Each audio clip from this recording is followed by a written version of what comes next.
Lorsque je m'égare et que les ténèbres couvrent la voie, quand tous ces mensonges m'attirent et me détournent de toi, oh, oh, oh.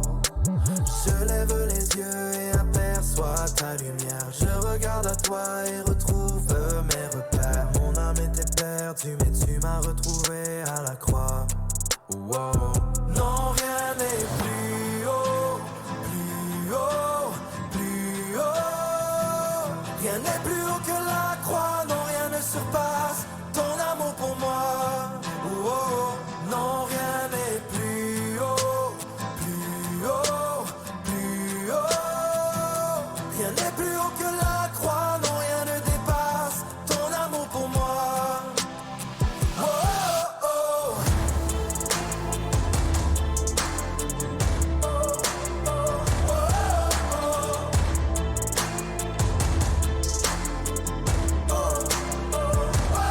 C'est par la foi que nous sommes libres. Ta puissance n'est pas un mythe. Sauvé du châtiment qu'on mérite. Sans fin est la vie qu'on hérite. L'affection que tu me communiques chaque jour fait que je me sens unique. Tu m'aimes d'un amour éternel. Tes bontés envers moi sont sans limite. Je peux dire que je t'ai vu et rencontré sans connaître ton portrait.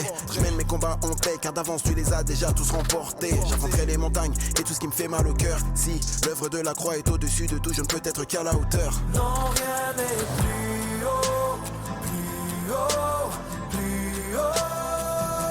Rien n'est plus haut que la croix, non, rien ne surpasse ton amour pour moi. Oh, oh, non, rien n'est plus haut, plus haut, plus haut.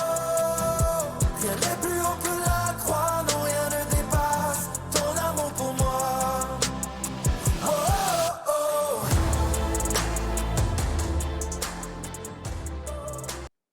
Bonjour à toutes et à tous, bienvenue pour cette nouvelle vidéo intitulée « Seras-tu semblable à un ange ou à un démon ?» Donc déjà merci à leur musique pour le psalmiste et Monsieur Bédard pour leur musique. Rien n'est plus haut, oui, rien n'est plus haut que notre Seigneur Jésus-Christ et la croix de notre Dieu. Alléluia. Bonjour à toutes et à tous, donc nouvelle vidéo sur le thème « Ange ou démon ?» Seras-tu semblable à un ange ou à un démon ? Oui, j'aimerais vous parler aujourd'hui du royaume des cieux. Le monde spirituel, c'est-à-dire le royaume des cieux, est autour de nous. On ne le voit pas, mais il est là. Le royaume des cieux englobe la réalité spirituelle, je dis bien la réalité spirituelle, que beaucoup de gens ne voient pas ou ne veulent pas voir aujourd'hui. Pourtant, cette réalité spirituelle du royaume des cieux est là, et elle nous impacte. Alléluia. Le Seigneur a dit dans l'évangile de Luc, chapitre 17, verset 21, « On ne dira point, il est ici ou il est là, car voici, le royaume des cieux est au milieu de vous. » Vous voyez quelque chose de très clair, il est au milieu de nous. La réalité spirituelle du royaume des cieux est au milieu de nous. Et dans ce royaume, il y a des acteurs que nous ne voyons pas forcément. En tout cas, pour la plupart d'entre nous, nous ne les voyons pas. Pardon. Bien entendu, il y a le Seigneur Jésus-Christ, le Saint-Esprit, Dieu le Père. Donc, il y a Dieu comme acteur, comme rédempteur. Mais il y a ces anges, il y a aussi les démons. Pour rentrer un peu plus dans le détail, il y a des anges et même des archanges. Et le diable qui est un ancien archange. Donc ce qu'il faut bien comprendre, c'est que Dieu est seul souverain de tout l'univers et il est donc souverain aussi de tout ce qui est ici et que nous voyons visiblement, matériellement, mais il est aussi le roi des cieux et le Seigneur des réalités spirituelles invisibles. Alléluia! Dieu est le maître de toute sa création. Même si on ne voit pas tout, c'est toujours Dieu qui en est le maître. Alléluia. C'est lui qui est le patron et qui dirige. Et Dieu dirige les anges et leur donne des ordres. Et ils obéissent à la voix du Seigneur. Et il y a le diable et ses démons qui ont perdu. Ils errent ici-bas dans le monde et ils impactent notre réalité. Ils cherchent à nous atteindre et à nous faire du mal. Donc voilà donc les acteurs et voilà donc le maître des acteurs, l'acteur des acteurs, c'est le Seigneur. Alléluia. Il faut bien comprendre que le monde matériel, c'est-à-dire ce qu'on voit, et le monde spirituel, c'est-à-dire ce qu'on ne voit pas, ils ont des interactions directes. Et les anges et les démons ont un impact sur notre environnement, que nous le voulions ou pas. Alléluia. Donc quand on dit cela, bien sûr, on pense à l'ange qui était sur le passage de Balaam, prêt à le frapper. On pense à Job que le diable a frappé. On pense à l'ange qui a frappé 80 000 Assyriens en une nuit. Donc oui, les anges, les envoyés de Dieu et les démons qui ne sont pas les envoyés du Seigneur, bien sûr, ont un impact sur nos vies. Mais cet impact ne dépend pas que des autres. Cela dépend aussi de nous et de notre attitude. Plus nous serons proches de Dieu et plus le diable fuira. Plus nous pécherons et plus le poids du péché nous éloignant de Dieu laissera la porte ouverte au diable et à ses démons pour nous frapper. Je ne suis pas en train de dire qu'il n'y aura pas de problème pour les chrétiens authentiques. Je dis que de se rouler dans le péché nous apportera encore plus de problèmes. Alléluia. Quoi qu'il arrive, il y a un impact dans nos vies. Je vais lire un premier passage qui témoigne de cela pour entrer plus dans le détail. Donc, Évangile de Marc, chapitre 5, versets 1 à 8. Évangile de Marc, chapitre 5, versets 1 à 8. Ils arrivèrent sur l'autre bord de la mer, dans le pays des Gadaréniens. Aussitôt que Jésus fut hors de la barque, il vint au-devant de lui un homme sortant des sépulcres et possédé d'un esprit impur. Cet homme avait sa demeure dans les sépulcres, et personne ne pouvait plus le lier, même avec une chaîne. Car souvent il avait eu les fers aux pieds et avait été lié de chaînes, mais il avait rompu les chaînes et brisé les fers, et personne n'avait la force de le dompter. Il était sans cesse nuit et jour dans les sépulcres et sur les montagnes, criant et se meurtrissant avec des pierres. Ayant vu Jésus de loin, il l'accourut, se prosterna devant lui et s'écria d'une voix forte, « Qu'y a-t-il entre moi et toi, Jésus, fils de Dieu très haut? Je t'en conjure au nom de Dieu, ne me tourmente pas. » Car Jésus lui disait, « Sors de cet homme, esprit impur. » Alléluia. Donc on va s'arrêter ici. Donc cet homme, vous voyez, donc le Seigneur Jésus-Christ a rencontré un homme qui vivait dans les sépulcres, c'est-à-dire qu'il vivait dans un cimetière. Il n'arrivait pas à se contrôler. Il était fou. Alléluia.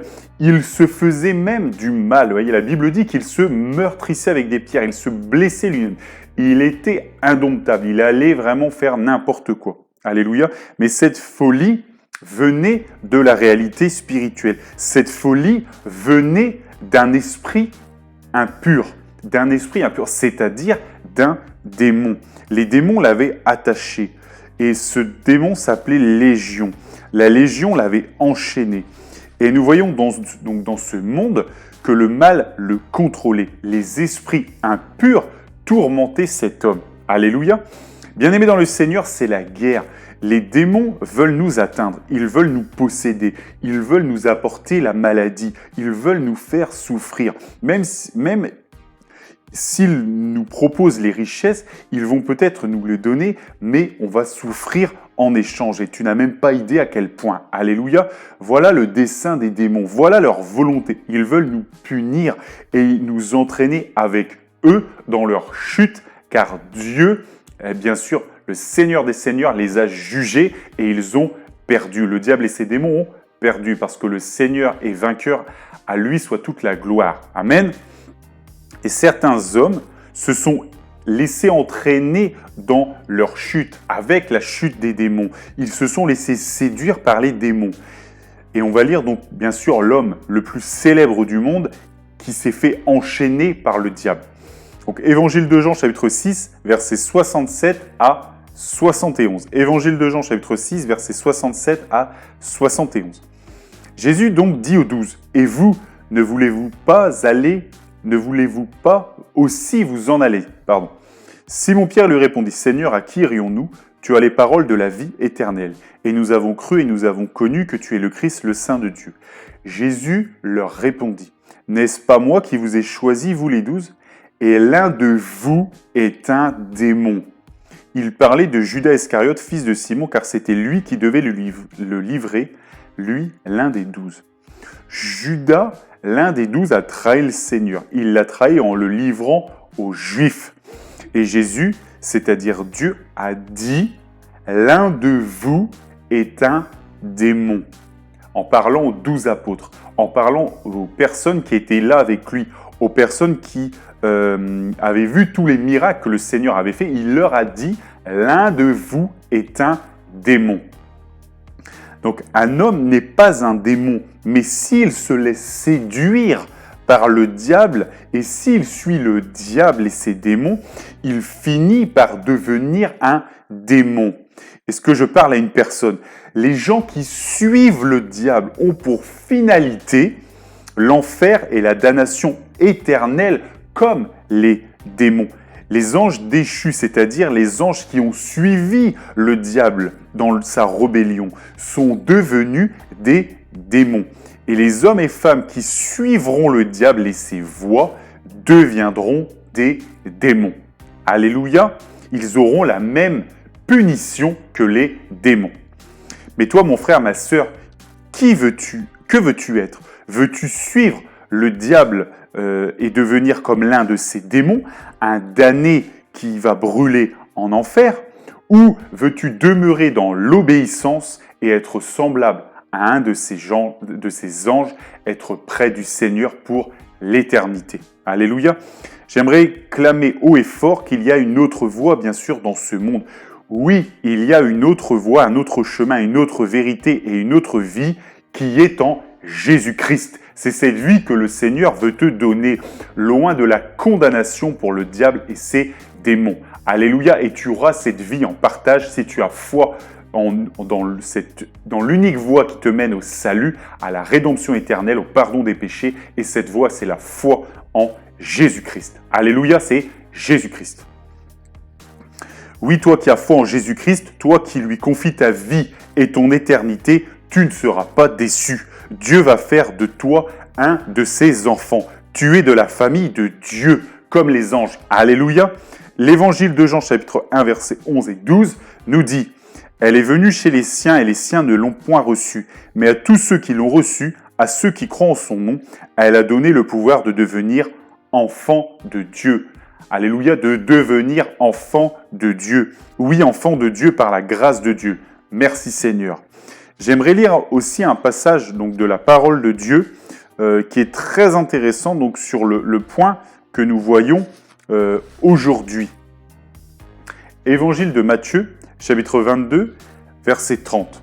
« Car à la résurrection, les hommes ne prendront point de femme ni les femmes de mari, mais ils seront comme les anges de Dieu dans le ciel. » Alléluia. Vous voyez ici, c'était des Juifs qui venaient poser des questions au Seigneur, poser des questions par rapport à la résurrection, parce qu'une femme avait été successivement, suite au décès de ses époux, elle avait été la femme de plusieurs hommes.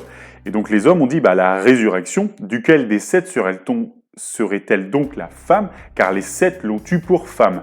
Et le Seigneur Jésus-Christ leur a dit, vous êtes grandement dans l'erreur, car Dieu n'est pas Dieu des morts, mais il est Dieu des vivants. Et donc du coup, à la résurrection, les hommes ne prendront point de femmes, ni les femmes de Marie, parce qu'ils seront semblables aux anges de Dieu. Alléluia. Donc nous serons comme les anges de Dieu.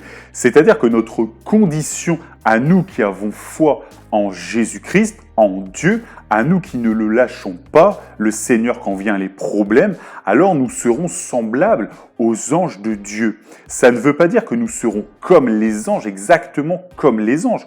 Peut-être, mais ça seul Dieu le sait.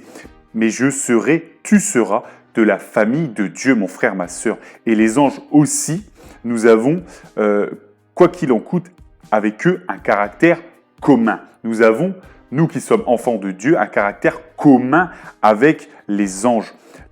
Et ce caractère commun, ces caractères communs, c'est l'amour et le respect de notre Seigneur, de Dieu, de Jésus-Christ. Alléluia. Donc oui, nous serons semblables aux anges de Dieu. Nous serons dans l'amour avec le Seigneur. Nous serons dans son... Bien sûr, nous le respectons. Alléluia.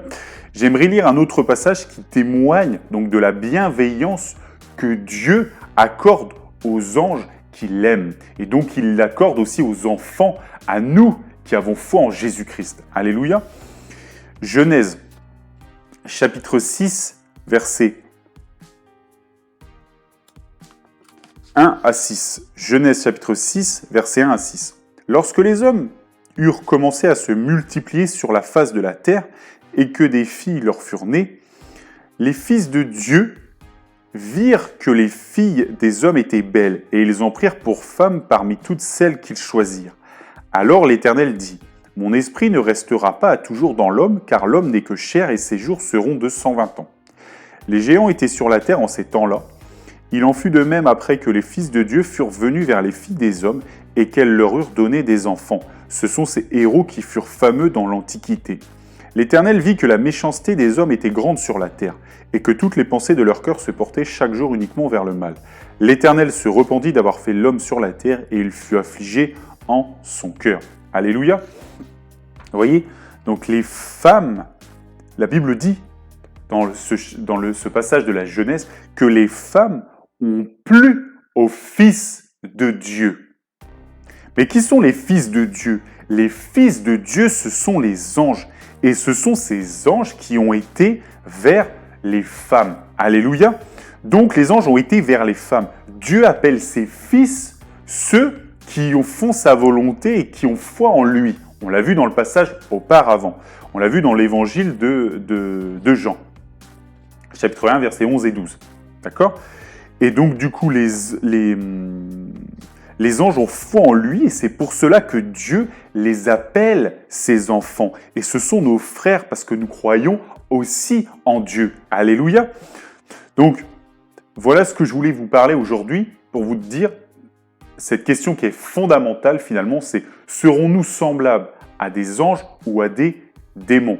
Si nous suivons le Seigneur, bien sûr, nous serons semblables aux anges, car les anges, vous voyez, sont appelés fils de Dieu. Et si nous suivons bien sûr le diable et ses démons, et c'est absolument ce qu'il ne faut pas faire, ce sera la condamnation, ce sera la damnation, ce sera l'enfer préparé pour le diable et ses démons.